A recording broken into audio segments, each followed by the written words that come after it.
793 après Jésus-Christ. Du nord surgit une terreur que le monde n'avait jamais vue. Ils viennent de Scandinavie, Norvège, Danemark, Suède. Des terres froides et sauvages battues par les vents. Ce sont des paysans, des pêcheurs, des marchands. Mais quand la mer les appelle, ils deviennent les guerriers les plus redoutés du monde. On les appelle les Vikings, 8 juin 793. Des dracars surgissent de la brume sur les côtes anglaises. L'île de Lindisfarne, un monastère sacré. Les moines n'ont pas le temps de fuir. Les Vikings pillent, brûlent et disparaissent dans la mer. L'Europe entière tremble. Une nouvelle ère de terreur commence.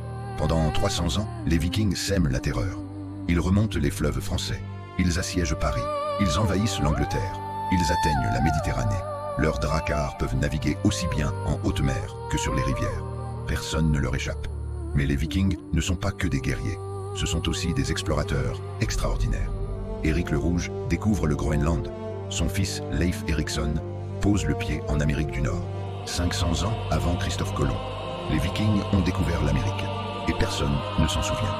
Au XIe siècle, les Vikings se convertissent au christianisme. Leurs raids cessent. Leur royaume se stabilise. La terreur des mers disparaît doucement.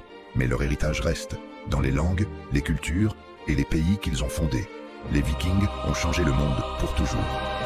Les Vikings, 793 à 1066 après Jésus-Christ. Guerriers, explorateurs, conquérants.